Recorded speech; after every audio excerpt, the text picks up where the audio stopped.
We got a lot to talk about. The protests in LA are reminding some people of the riots in 1992, which followed the acquittal of a group of police officers who were caught on camera beating Rodney King. And the feelings, of course, back then are similar to today: anger at police brutality, inequality, and racism. And we are so happy and so lucky to be joined this morning by the extraordinary social movement, of course, who has been leading this movement, Lora King. She is the daughter of Rodney King and a voice for change in her community. Thank you so much for being with us. We appreciate it.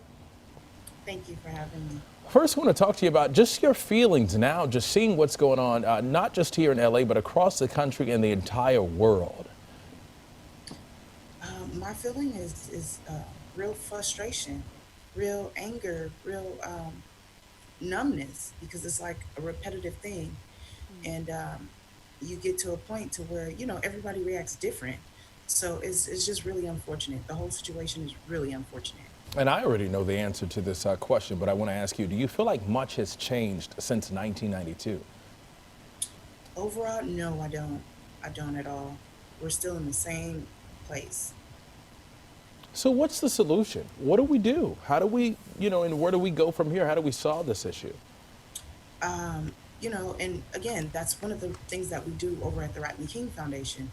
We provide resources, cultural awareness, workshops that bridge the gaps between people, have uncomfortable conversations that America is not really comfortable having, which is something that's very needed. We need cultural awareness. We need empathy, programs that have empathy for the people, for the community. We're on two different sides. People are not understanding each other. And when you don't have understanding, it's not always good, especially if any individuals are prideful and they're set in their ways. It's like, there's no solution. So if you have solutions, you can get to the bottom of it. If you're ready to have uncomfortable conversations, that's a start. So that's what we try to provide at the Rodney King Foundation. And Laura, we're taking a look at some of the file footage from back then, of course, that's showing some of the riots. Your father, who was speaking at a press conference there. We remember watching that video. Suzanne and I were just talking about how we were in grade school when it happened back then. Remember watching the video and just being in awe. It was so clear that he was beaten by these police officers. And that was a time when, you really didn't have people with cell phones, and we had social media like Instagram and Facebook where we were sharing a lot. Today we have that, and now it appears that we're seeing more cases and more cases of this. Is it because of social media, or is it because now, folks are starting to film it? Or do you think it's something that has just been going on and it's just coming to light now that people are picking up their phones? I think it's a little bit of both, because now, no one leaves the house without their cell phone. So it's like, that's an automatic reflex. So it's like, that's the first thing, and what it captures. So it's a perfect opportunity to get this moment. But unfortunately, even having it on video, it doesn't, it never brings anyone's life, an African American man's life, justice. Because here we are in the same situation and we watched the same thing. We've all been watching the same video, and it's like, how did you get that for that? And it's like, it doesn't make sense. I don't know. I'm in disbelief still.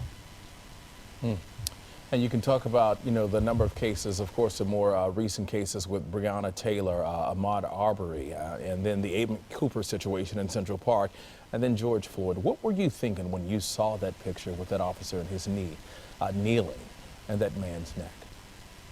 I could not, and I'll tell the truth, I could not watch the entire video. Just looking at pictures for me, even when I see flashes on the screen, my body has a reaction. It has a bad reaction. So I can only imagine what his family feels. It doesn't feel good. And I'm sure everybody, if you're human and you live in America, you have the same reaction I have. And if you're not, something's wrong with you. And then a final question, because we got to go, but I Sure. got to ask you about the looters versus those who are out trying to protest and push this message. Does it shock you? Do you have a message for them, or is it sort of a point where people have reached a boiling point?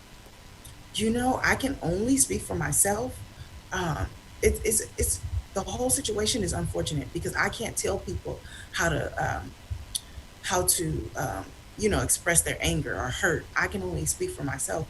It's just an unfortunate situation, and as I stated before, uh, you know, you have to look at it. Why are these people looting? What are they looting? What are they missing? I'm not justifying, I'm not making an excuse. I'm just saying we need to learn to get to the bottom of the root to see what exactly is the problem. But again, I can't speak for everybody else. I can only speak for myself. All right, well, we thank you so much for coming Thank on you the so show. much for We having me. appreciate it. It's a shame that we're still having this conversation 30 years It later. is. It Thank is. you. It really is. All right, best of luck to you Thank and you stay for safe. having me.